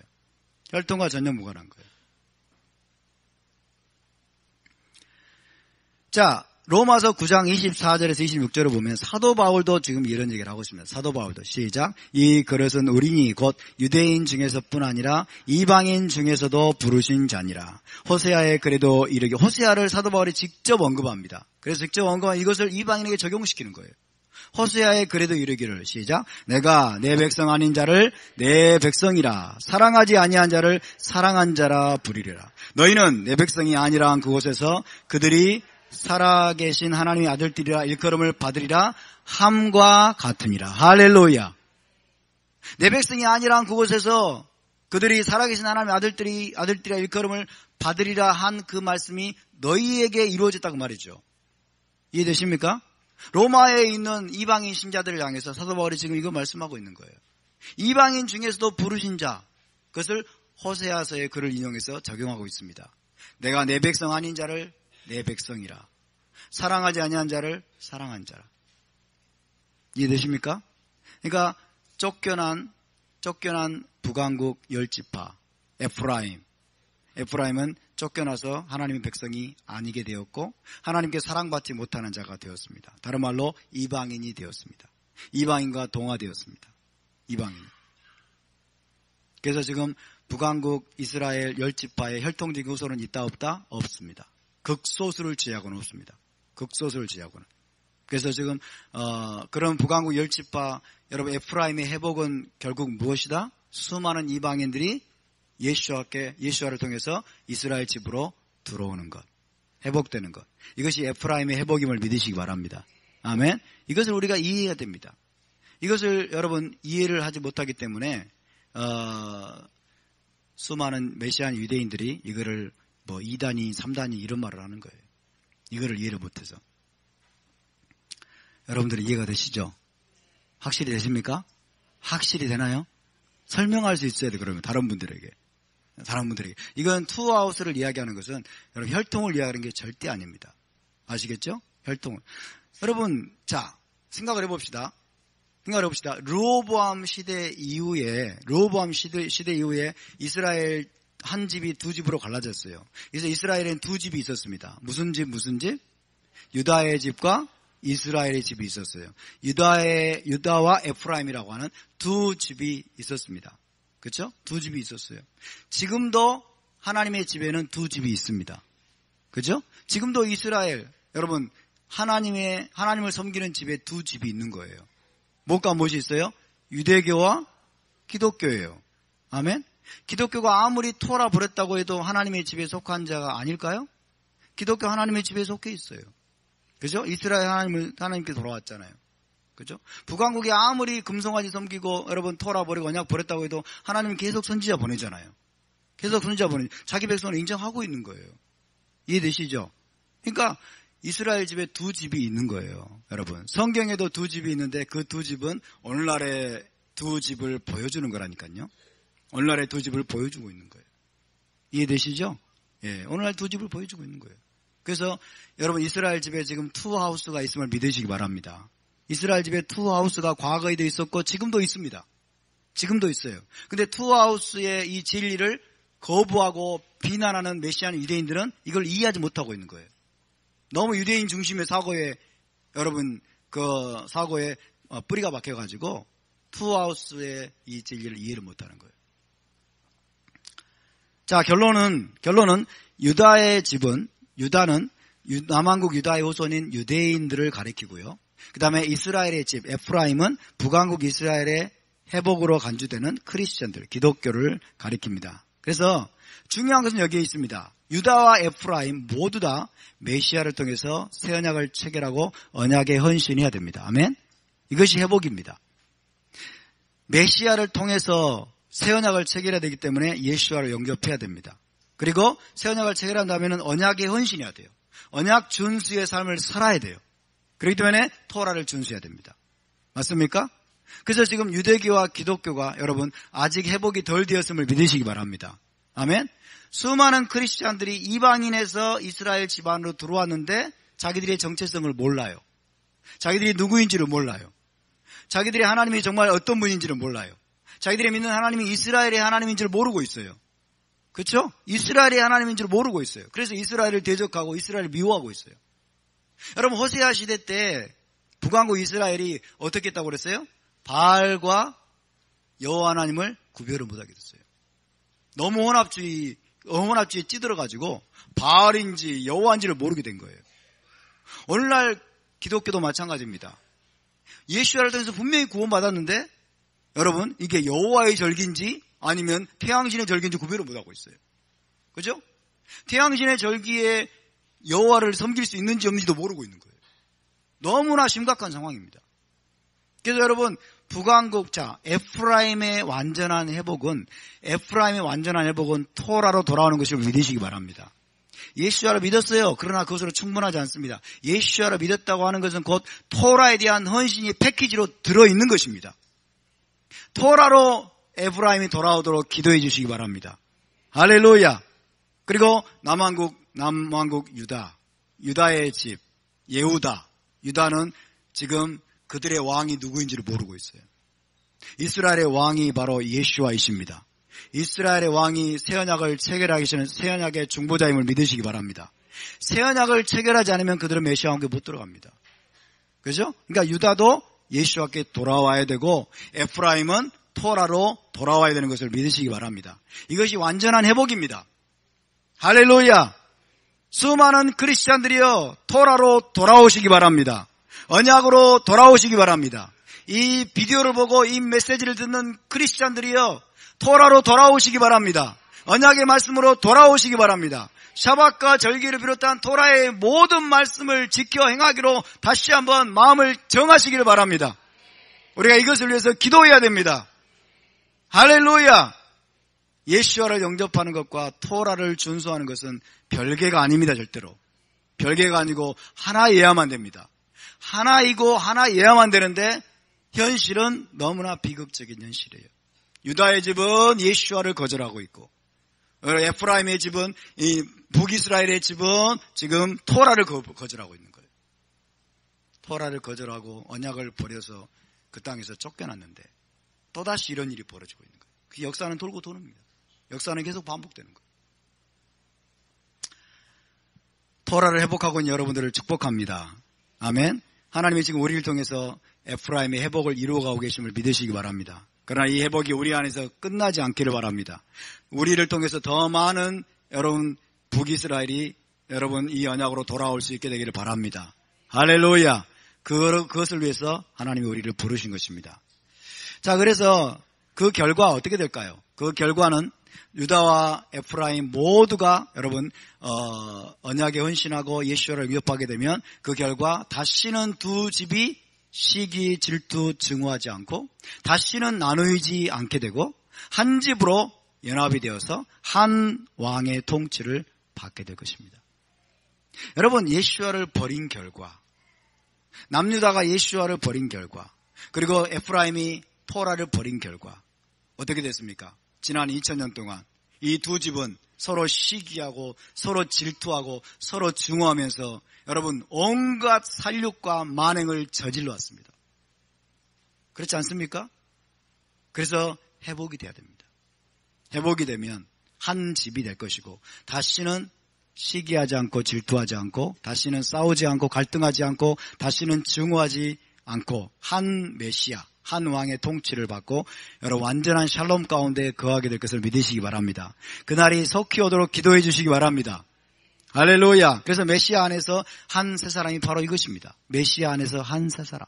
유대인들은 예수와께 돌아오는 것이고, 그리고 크리스찬들은 여러분 예수와를 믿었으면 이제 언약으로 돌아와서 토라의 모든 말씀에 헌신하는 삶을 사는 것입니다. 이것이 한 세 사람의 회복입니다. 원 뉴맨입니다. 이것이 원 킹덤 오브 이스라엘, 이스라엘의 한 왕국이 완성되는 거죠. 이사야 11장 13절은 그것을 이렇게 말씀하고 있습니다. 시작. 에프라임의 질투는 없어지고 유다를 괴롭게 하던 자들은 끊어지며 에프라임은 유다를 질투하지 아니하며 유다는 에프라임을 괴롭게 하지 아니할 것이요. 에프라임이 유다를 질투했어요. 그러니까 여러분 이사야 시대 때도 남왕국과 북왕국이 치열하게 싸웠어요. 남왕국과 북왕국이 서로 미워하고 서로 증오하고 서로 시기질투하면서 치열하게 싸웠어요. 그런 것처럼 오늘날에도 똑같다는 거예요. 그런 것처럼 지난 2000년의 역사도 똑같아요. 성경이 여러분 시초부터 종말을 얘기해 주고 있습니다. 에스겔서 37장 22절은 또 이렇게 연합니다. 시작. 그 땅 이스라엘 모든 산에서 그들이 한 나라를 이루어서 한 임금이 모두 다스리게 하리니 그들이 다시는 두 민족이 되지 아니하며 두 나라로 나누이지 아니할지라. 할렐루야. 메시아께서 다시 오시게 되면 여러분 한 이스라엘 땅에서 유다와 에프라임이 한 집이 되어서 한 왕이신 메시아의 통치를 받으면서 완전한 샬롬 가운데 영원토록 거하게 될 것입니다. 할렐루야. 이것이 우리의 소망입니다. 이런 소망을 주신 하나님을 찬양합니다. 아멘. 그렇기 때문에 우리는 지금 기도해야 됩니다. 지금 유다와 에프라임의 회복을 위해서 우리가 함께 기도할 수 있게 되기를 바랍니다. 자, 이제 호세아 2장 2절로 넘어가겠습니다. 2장 2절 시작. 너희 어머니와 논쟁하고 논쟁하라. 그는 내 아내가 아니요 나는 그의 남편이 아니라. 그가 그의 얼굴에서 음란을 제하게 하고 그 유방사에서 음행을 제하게 하라. 자, 이혼과 재결혼이 과연 가능한가 하는 것입니다. 하나님이 북왕국 이스라엘 에프라임에 이혼장을 주어서 내보냈는데 다시 돌아온다고 하는 것은 뭐예요? 재결혼하는 거잖아요. 재결혼. 그러니까 한 번 이혼한 여인과 재결혼할 수 있는가? 토라에 따르면. 이것을 우리가 한번 생각해 볼 필요가 있겠죠. 자, 고대 근동에서 결혼의 선언은 이렇게 했다고 합니다. 그는 내 아내가 되고 나는 그의 남편이 되리라. 하나님이 이스라엘을 향해서 그는 내 백성이 되고 나는 그의 하나님이 되리라. 이건 결혼을 말합니다. 결혼 선언은 이렇게 간단합니다. 반대로 이혼 선언도 간단했다고 합니다. 그는 내 아내가 아니요 나는 그의 남편이 아니라. 그런 선언입니다. 지금 하나님이 호세아 2장 2절에서 그는 내 아내가 아니요 나는 그의 남편이 아니라. 그 말은 이혼하겠다는 겁니다. 결국 하나님은 북이스라엘과의 이혼을 선언하셨습니다. 자, 이혼한 여인이 만약에 다른 남자와 결혼했다면 전 남편과 재결혼이 저결혼이 가능할까요? 불가능합니다. 신명기 24장 4절 시작. 그 여자는 이미 몸을 더럽혔은즉 그를 내보낸 전 남편이 그를 다시 아내로 맞이하지 말지니 이 일은 여호와 앞에 가증한 것이라. 이혼한 여인이 다른 남자와 결혼을 했으면 이미 몸을 더럽혔은즉 그를 내보낸 전 남편이 그를 다시 아내로 맞이하지 말지니 이 일은 여호와 앞에 가증한 것이라. 그렇게 말씀하고 있죠. 자, 북왕국 이스라엘 후손들이 쫓겨나가지고 여러분 하나님으로부터 이혼당해서 쫓겨나서 아마도 수많은 우상들을 섬겼을 겁니다. 수많은 우상들을 섬기는 것은 우상과 결혼하는 거예요. 맞습니까? 우상과 결혼하는 거, 수많은 우상들을 섬겼을 거예요. 그래서 우상 숭배자가 된 거예요. 이방인 이코르 우상 숭배자라는 뜻이에요. 이해되시죠? 그런 자들이 다시 여호와 하나님께로 돌아올 수 있냐, 결혼해서 돌아올 수 있느냐는 거죠. 원칙적으로는 돌아올 수가 없습니다. 그런데 방법은 전 남편이 죽으면 그와 관련된 법에서 자유케 된다라고 로마서는 힌트를 주고 있습니다. 전 남편이 죽으면, 전 남편이 죽어버리면 전 남편이 아닌 거예요. 그죠? 전 남편이 죽으면 그와 관련한 법에서 자유케 돼요. 자, 로마서 10장 3절 시작. 만일 남편이 죽으면 그 법에서 자유롭게 되나니 다른 남자에게 갈지라도 음녀가 되지 아니하느니라. 그러니까 자기 현재 남편이 죽으면 그 법에서 자유롭게 된다 말도 되지만은 또 이것을 확장해서 적용을 한다면 전 남편이 죽어버리면 이 법에서 매이지 않게 되는 거죠. 자, 예슈아는 여호와 하나님의 형상입니다. 여호와 하나님의 현현입니다. 예수와께서 십자가에서 죽으셨어요. 그죠? 십자가에서 죽었을 때는 전 남편이 죽은 거예요. 북왕국 이스라엘 전 남편이 죽어버렸어요. 그죠? 십자가에서 부활해서 죽었다가 부활하셨어요. 그것은 뭘 말합니까? 북이스라엘이 이제 그와 결혼하는 것은 전 남편이 아니라 새로운 남편과 결혼하는 것이기 때문에 이것은 합법적인 것이다 라는 것입니다. 할렐루야. 그러니까 우리 주님이 십자가에서 죽으시고 부활하신 것조차도 여러분 엄청난 의미가 들어있는 것입니다. 아멘. 그러니까 죽으시기 전에 남편과 결혼할 수는 없어요. 그러니까 하나님이 예수와를 통해서 오셔서 죽으신 거예요. 그래서 죽으시고 부활하셨으면 완전히 새로운 분입니다. 이제 여러분. 그죠? 물론 과거와 같은 분이지만 히브리 관점 뭐예요? 새롭다는 것은 그죠? 옛날과 같은 분이지만 또 완전히 새롭다는 거예요. 그래서 전 남편이 죽었기 때문에 여러분 부활하신 예수와와 결혼하는 것은 전 남편과 결혼하는 게 아닙니다. 이해되시죠? 그래서 전 남편과 결혼하는 것은 금지되어 있어요. 그래서 하나님이 토라에 따라서 죽으셨어요. 그리고 부활하심으로 말미암아 이제 여러분 새 사람과 새로운 남편과 다시 결혼할 수 있는 길이 열렸음을 믿으시기 바랍니다. 이것이 하나님의 놀라운 지혜라고 할 수 있겠습니다. 자, 호세아 2장 5절로 이제 넘어가겠습니다. 시작. 그들의 어머니는 음행하였고 그들을 임신했던 자는 부끄러운 일을 행하였나니 이는 그가 이르기를 나는 나를 사랑하는 자들을 따르리니 그들이 내 떡과 내 물과 내 양털과 내 삶과 내 기름과 내 술들을 내게 준다 하였음이라. 지금 이스라엘의 상황에 대해서 하나님이 말씀하십니다. 그들의 어머니는 북이스라엘 말합니다. 그들의 어머니 북이스라엘이 음행했다는 거예요. 음행하였고 그들을 임신했던 자는 역시 북이스라엘 바람. 그들을 임신했던 자 북이스라엘은 부끄러운 일을 행하였나니 어떤 일을 행하냐면 이는 그가 이르기를 나는 나를 사랑하는 자들을 따르리니. 지금 북이스라엘 왕국 전체가 다른 연인들을 따라가는 걸 말합니다. 나는 나를 사랑하는 자를 따르리니 왜냐하면 그들이 나에게 떡을 주고 물을 주고 양털과 삶과 내 기름과 술들을 주기 때문에 그들을 따라간다는 거예요. 이게 북왕국 이스라엘의 영적인 상황입니다. 그러니까 뭐냐면 먹을 것 때문에 그렇게 음행을 하고 있는 북왕국 이스라엘 상황이죠. 그래서 여러분, 그래서 이것은 바알과 아세라를 숭배하는 이스라엘의 상황입니다. 바알과 아세라가 어떤 존재냐면 이스라엘 백성에게 풍요와 번성 그리고 현세적인 축복을 주는 신으로 여겨지고 있는 거예요. 그래서 여러분, 이것을 기복주의라고 말하죠. 기복주의. 북왕국 이스라엘이 기복주의에 빠진 거예요. 그래서 풍요를 얻고 번성을 얻고 이 땅에서 성공을 하고 현세적인 축복을 받기 위해서 자기가 사랑하는 자들, 자기 연인들을 바알과 아세라로 삼아가지고 바알과 아세라를 쫓아가는 겁니다. 바알과 아세라가 뭘 줘요? 떡을 주고 물을 주고 양털을 주고 삶과 기름과 술들을 자기에게 풍요를 준다라고 믿고 바알과 아세라를 부지런히 섬기고 있는, 이게 북왕국 이스라엘의 모습입니다. 여러분, 이것이 기복주의입니다. 북왕국의 모습은 누구의 모습을 보여준다고요? 기독교의 모습을 보여준다니까요. 기독교가 오늘날 어떤 여러분 잘못된 신앙에 깊이 물들어 있어요? 기복주의에 물들어 있죠. 기복주의. 축복을 목적으로 쫓고 있는 거예요. 현세적인 축복, 풍요와 번성과 이 땅에서의 성공, 이것을 쫓아가는 것을 기복주의라고 말합니다.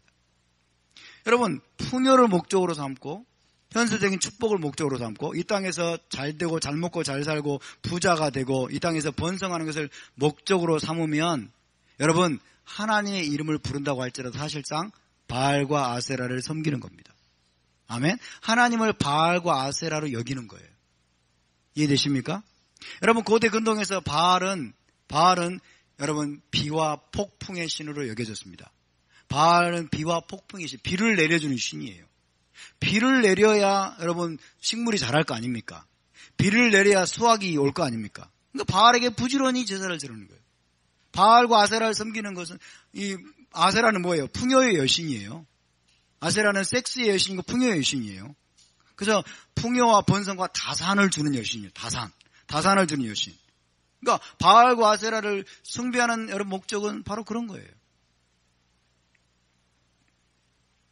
고대 근동의 신은 대부분 풍요와 번성과 축복 그리고 다산을 주는 신으로 신봉이 되었는데, 현세적인 풍요와 번성과 물질적인 축복을 바랐던 고대 근동인들에 의해서 만들어진 우상들입니다. 이것이 이스라엘의 깊이 침투에 들어왔어요.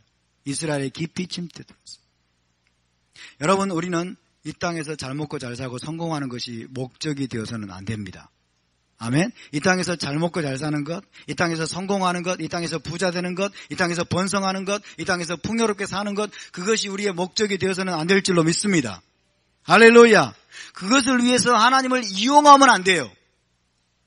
하나님께 그걸 달라고 하나님께 부르짖고 여러분 그걸 목적으로 삼으면 안 됩니다. 그것은 바알 숭배입니다. 그것은 아세라를 숭배하는 것입니다. 아멘. 하나님은 우리가 원하는 것을 위해서 이용당하는 분이 아니에요. 하나님을 그렇게 이용하면 안 됩니다. 그것은 역시 우리가 또다시 북왕국 이스라엘의 그 비극적인 전철을 되밟는 것입니다. 오늘날 너무나 애석하게도 오늘날 대부분의 기독교와 대부분의 크리스찬들이 바로 이 전철을 밟고 있습니다. 안산에 있는 대형교회 목사가 CTS에가 나와가지고 기복주의를 옹호하는데 뭐라고 옹호하는지 정말 충격받을 일이에요. 하나님께 복 달라는 게 뭐가 잘못됐냐는 거예요. 하나님께 복 달라는 게 뭐가 잘못됐냐. 하나님 우리에게 복 주셔야 된다고. 하나님은 복 주시는 분이라고. 그렇게 이야기하는 거 보고 제가 깜짝 놀랐어요.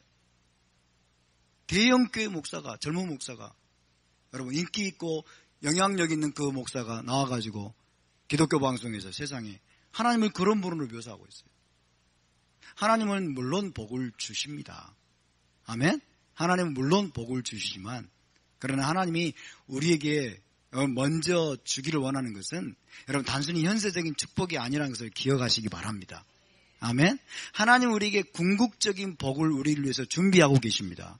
궁극적인 복을 위해서 하나님은 우리에게 책망도 주시고 심판도 주시고 징계도 주시고 고난도 주시고, 여러분 이런 분임을 우리가 알아야 됩니다. 할렐루야. 여러분 지금 북이스라엘 사람들이 이렇게 고백을 합니다. 그들이 바알과 아세라와 온갖 이교도 우상들입니다. 그들이 나의 떡과 물과 양털과 삶과 기름과 술들을 나에게 준다. 그래서 물질적인 풍요와 농업적인 성공을 위해서 바알과 아세라를 섬기고 그들에게 제물을 바치고 있는 이스라엘의 음행을 하나님이 지금 꿰뚫어 보고 계신 것입니다. 그들이 이것을 목적으로 삼고 있는 거예요. 이것을 목적으로 삼고 바알과 아세라를 섬기고 있는 모습입니다. 그러나 호세아 2장 8절에서 하나님은 이렇게 말씀합니다. 시작. 곡식과 새 포도주와 기름은 내가 그에게 준 것이요 그들이 바알을 위해 쓴 은과 금도 내가 그에게 더하여 준 것이거늘 그가 알지 못하다. 이 미련한 이스라엘 백성들은 하나님이 그들에게 곡식도 주시고 포도주와 기름도 주시고 하나님이 모든 것을 주셨다는 사실을 모르고 있는 겁니다. 그들의 생각이 부패해서, 그들의 사상이 부패해서, 그들의 생각이 어두워지고 우둔해지고 미련해져서. 왜 미련해질까요? 토라를 버리면 미련해집니다. 아멘? 토라를 버리면, 토라를 떠나면 사람이 미련해져요. 사람이 우둔해져요. 사람이 바보 멍청이가 됩니다. 그래서 몰라요. 그들이 지금, 여러분, 그들이 곡식을 얻고 풍요를 얻고 번성을 얻고 다산을 얻고 그들이 원하는 현세적인 축복을 얻기 위해서 바알과 아세라를 부지런히 쫓아가는데 사실은 그 모든 것들을 하나님이 주시는 것입니다. 아멘? 모든 것이 하나님께로부터 오는 것을 믿으시기 바랍니다. 하나님이 복의 근원이 되십니다. 바알을 위해서 그들이 또 은과 금도 바쳤겠죠? 바알 신전에 가가지고 은과 금도 바쳤을 텐데 그 은과 금도 하나님이 주신 거예요. 여러분의 모든 수입도 하나님이 주신 것임을 믿으시기 바랍니다. 우리의 모든 재정적인 축복도 사실은 하나님께로부터 오는 것입니다. 그래서 우리가 복을 목적으로 하나님을 쫓아가서는 안 되지만 여러분 우리가 하나님의 의도를 알고 우리가 하나님을 바르게 섬기게 되면 여러분 복이 따라오는 것을 믿으시기 바랍니다. 모든 복이 하나님으로부터 오는 것임을 믿으시기 바랍니다. 심지어 우리가 이 땅에서 고난을 당하는 것도 일종의 위장된 축복입니다. 아멘? 일종의 위장된 축복이에요. 이 땅에서 우리가 고난을 당하고 이 땅에서 때로는 우리가 질병도 겪고 이 땅에서 하나님께 채찍을 맞을지라도 그것조차도 여러분 위장된 축복임을 믿으시기 바랍니다. 근데 토라를 버리면 미련해져 가지고 그걸 몰라요. 토라를 떠나면 미련해져서 우둔해져 가지고 그걸 모르고 그것으로 인해서 하나님을 원망합니다. 왜 나에게 하나님 나에게 왜 이러세요 그러죠. 하나님 나에게 왜 이러세요 도대체. 그러면서 하나님을 원망하는 거예요. 여러분 모든 물질적인 풍요와 농업적인 번성이 여호와 하나님께로부터 온 것을 하나님이 지금 지적하고 계십니다. 왜? 하나님이 햇빛과 비와 바람과 겨울에는 눈을 주시고 곡식과 포도 및 모든 과일을 성장하게 하시고 여물게 하시는 분. 아멘? 그리고 양과 소와 염소 등에게 생명력과 번신력을 주시는 분이 누구십니까? 하나님이십니다. 여호와 하나님이십니다. 할렐루야. 여러분 하나님만을 의지하시기 바랍니다. 하나님만을 쫓아가시기 바랍니다. 이스라엘은 알지 못했습니다.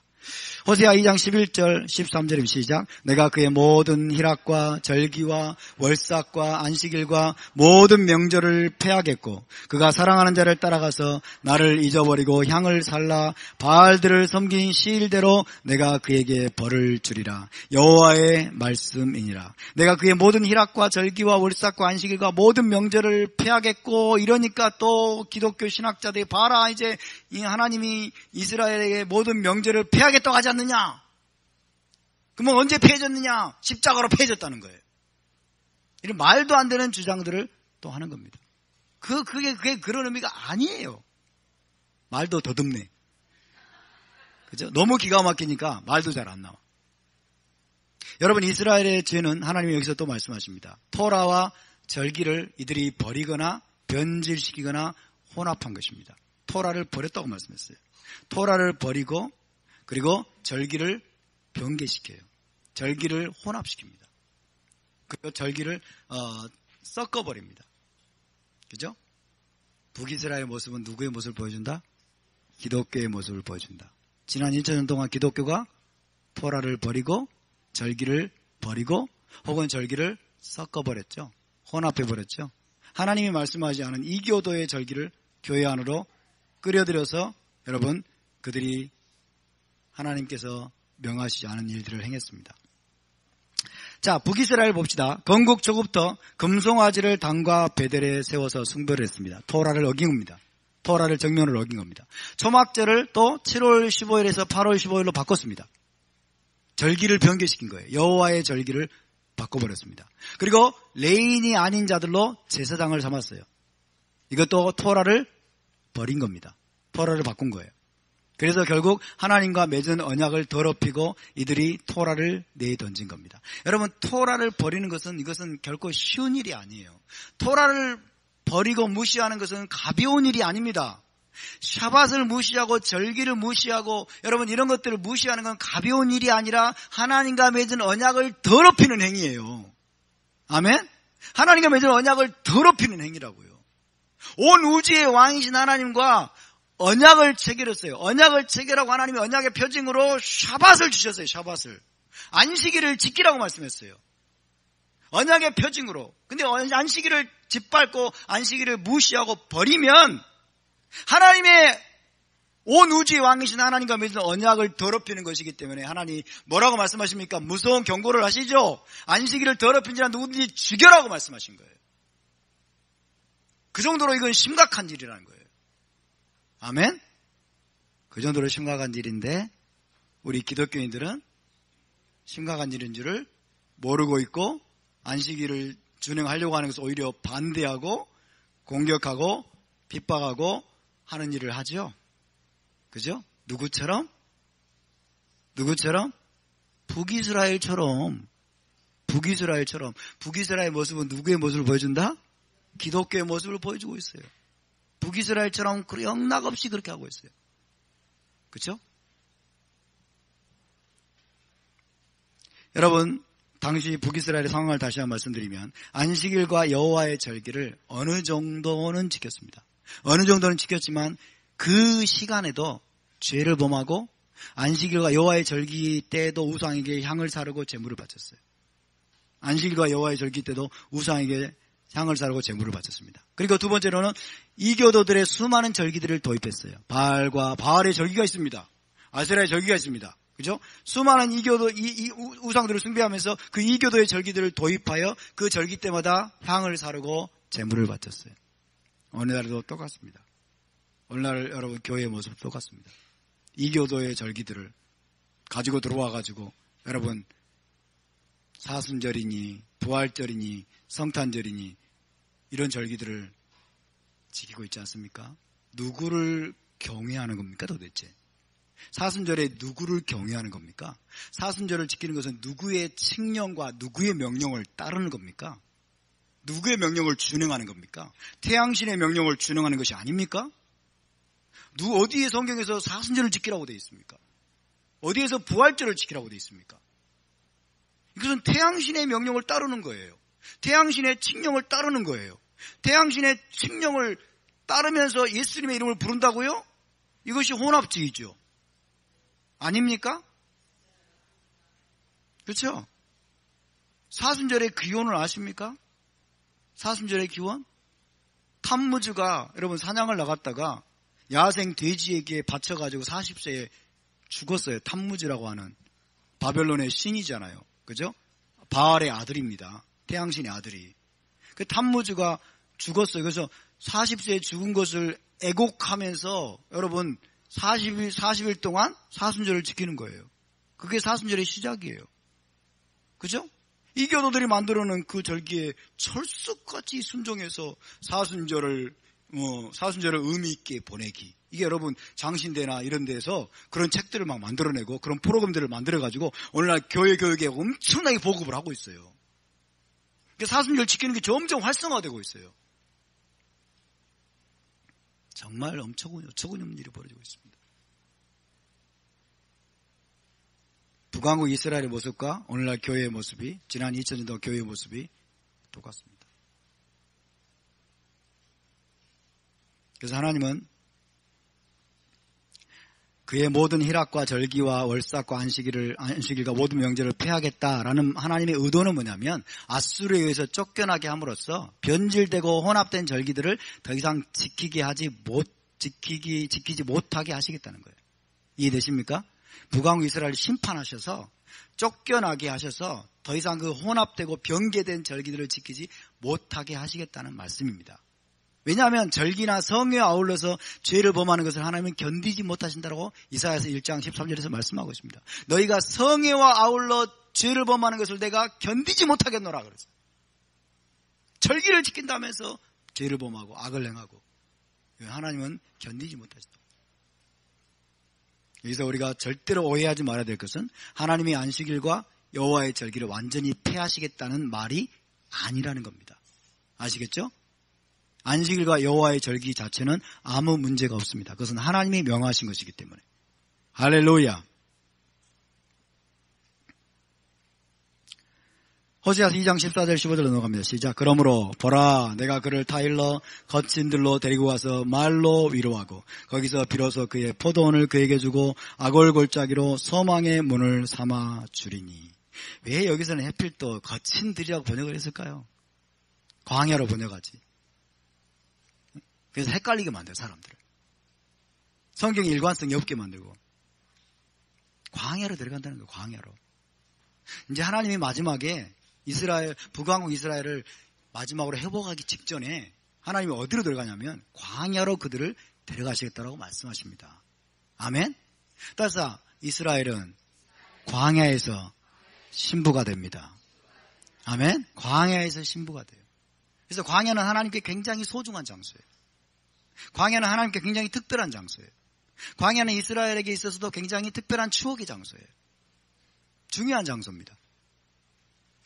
그를 타일러서 광야로 데리고 가서 말로 위로하고 거기서 비로소 이제 그의 포도원을 그에게 주고 아골골짜기로 소망의 문을 삼아줄 것이다. 이 광야는 히브리어로 미드바르인데 이 미드바르는 하나님과의 사랑을 회복하는 로맨스 그리고 신부단장의 장소입니다. 따라서 광야는 신부단장의 장소입니다. 로맨스의 장소입니다. 할렐루야. 하나님과의 사랑을 회복하는 로맨스의 장소고 신부단장의 장소가 바로 광야입니다. 여러분 현 세상은 광야임을 믿으시기 바랍니다. 현 세상이 괴롭습니다. 힘듭니다. 많은 아픔이 있습니다. 때로는 고통스럽습니다. 고난도 있습니다. 무슨 일이 일어날지 모릅니다. 그렇지만 여러분 이것이 바로 광야라는 것을 기억해야 됩니다. 지금 우리는 하나님과의 로맨스를 회복해야 됩니다. 지금 우리는 신부단장에 힘써야 됩니다. 왜? 우리는 지금 광야에 있기 때문에. 자, 하나님의 계획을 잠깐 말씀드리면 이스라엘을 쫓아내십니다. 징계하십니다. 북이스라엘을.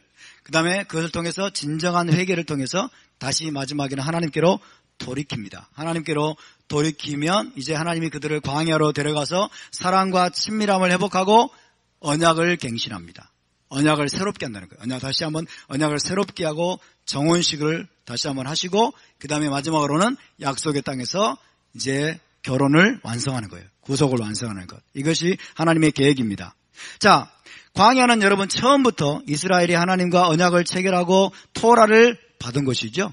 토라를 바꿔서 사랑과 친밀함을 키운 신혼여행 기간입니다. 따라서 광야는 출애굽한 이후에 출애굽한 이스라엘에게 광야는 신혼여행 기간이었습니다. 이스라엘이 어디에서 출애굽한 다음에 어디에서 여러분 언약을 맺고 결혼식을 올렸습니까? 시나이 광야에서. 맞습니까? 시나이 광야에서 하나님과 언약을 체결했어요. 그런 다음에 시내 광야를 떠나가지고 이제 광야의 여정을 갑니다.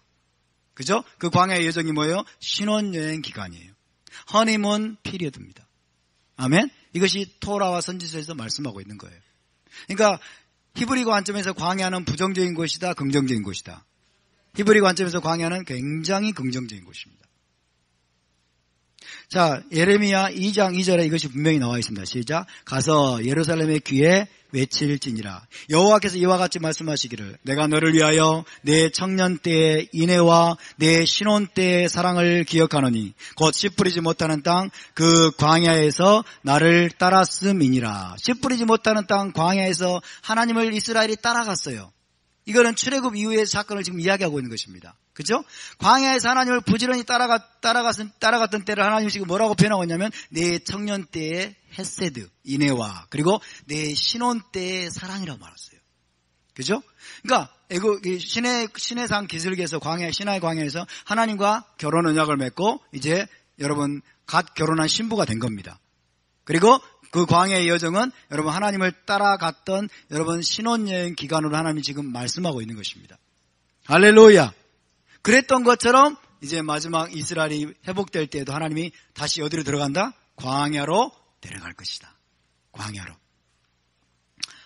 에스겔서 20장 35절에 38절 시작. 너희를 인도하여 여러 나라 광야에 이르러 거기에서 너희를 대면하여 심판하되 내가 애굽 땅 광야에서 너희 조상들을 심판한 것 같이 너희를 심판하리라. 주 여호와의 말씀이니라. 내가 너희를 막대기 아래로 지나가게 하며 언약의 줄로 매려니와 너희 가운데서 반역하는 자와 내게 범죄한 자를 모두 제하여 버릴지라. 그들을 그 머물러 살던 땅에서는 나오게 하여도 이스라엘 땅에는 들어가지 못하게 하리니 너희가 나는 여호와인 줄 알리라. 할렐루야. 광야는 친밀함의 장소고 광야는 여러분 하나님과의 깊은 사랑을 키워가는 장소입니다. 동시에 광야는 심판의 장소입니다. 그리고 정결케 하는 장소입니다. 정화하는 장소입니다. 그래서 반역하는 자들, 악한 자들을 하나님이 심판하고 제거하는 장소예요. 여러분 출애굽한 이후에 40년 동안 어떤 일이 있었는지 기억나시죠?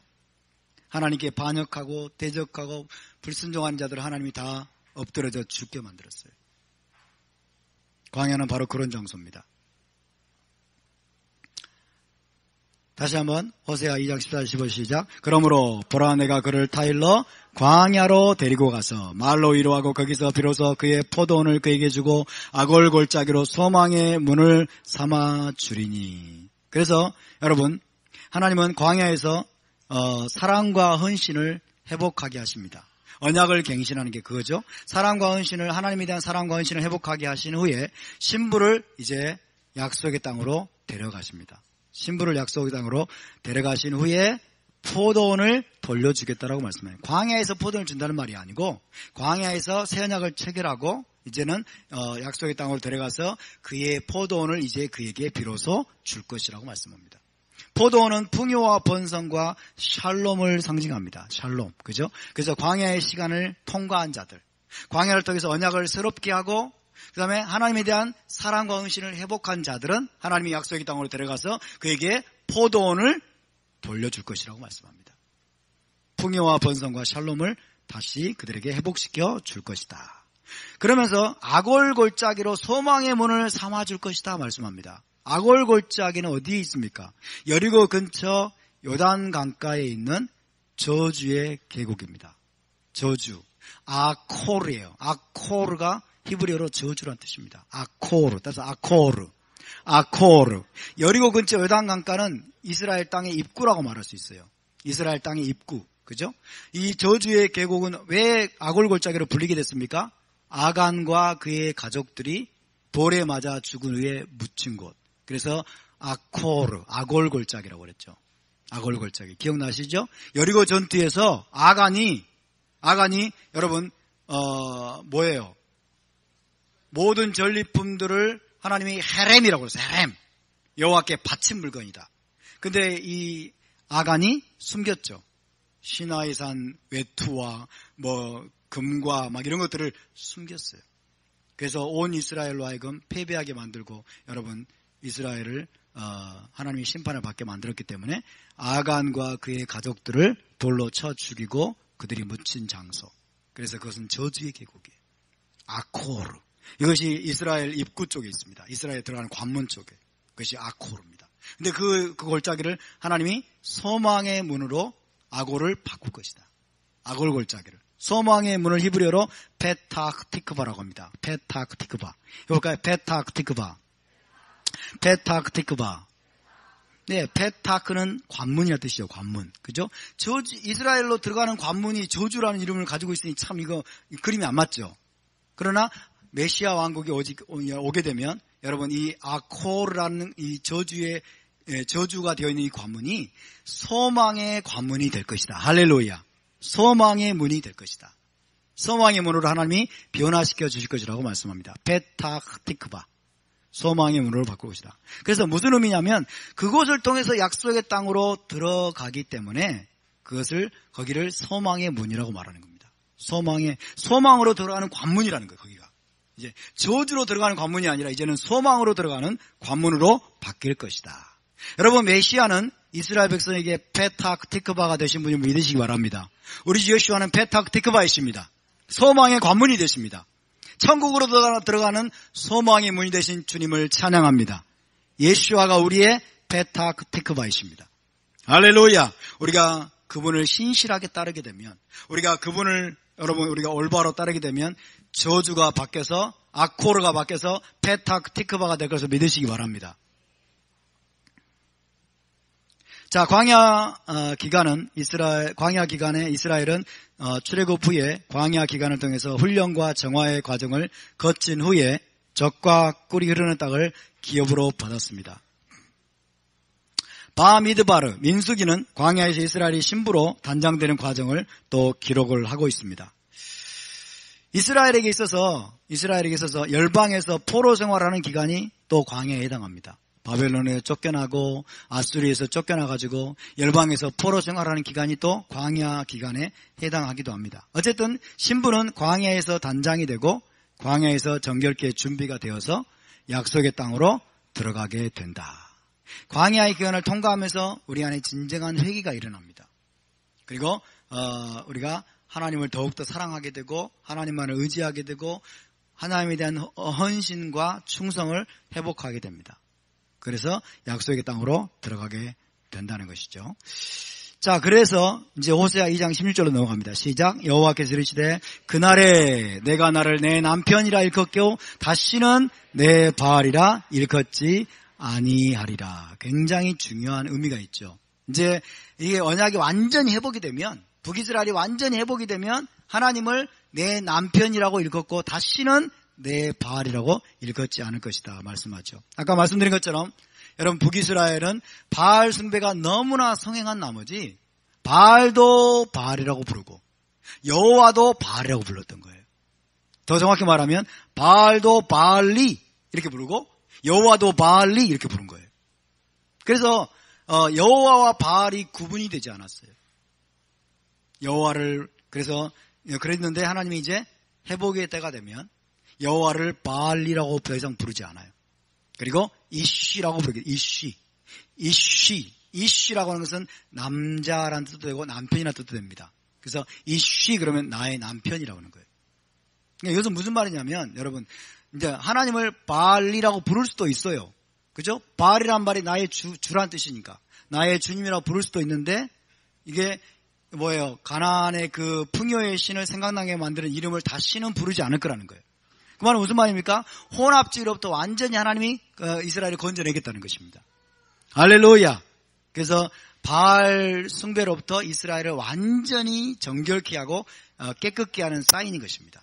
그래서 모든 혼합주의로부터 이스라엘을 건져내시고 깨끗게 하셔서 오직 하나님만을 남편으로 섬기게 할 것을 지금 하나님 말씀하고 있는 거예요. 이해되시죠? 네. 그래서 다시는 바알리라고 부르지 않고 이쉬라고 부르게 될 것이다. 그렇게 말씀하고 있습니다. 자, 마지막입니다. 호세아 2장 18절에서 20절 시작. 그날에는 내가 그들을 위하여 들짐승과 공중의 새와 땅의 곤충과 더불어 언약을 맺으며 또 이 땅에서 활과 칼을 꺾어 전쟁을 없이 하고 그들로 평안히 눕게 하리라. 내가 내게 장가들어 영원히 살되 공의와 정의와 은총과 긍휼히 여김으로 내게 장가들며 진실함으로 내게 장가들리니 내가 여호와를 알리라. 할렐루야. 완전한 회복에 대한 예언입니다. 완전한 회복에 대한 예언. 여러분, 우리의 구속이 완성이 되면, 이스라엘의 구속이 완성이 되면, 여러분, 모든 피조물의 구속도 함께 이루어진 걸 믿으시기 바랍니다.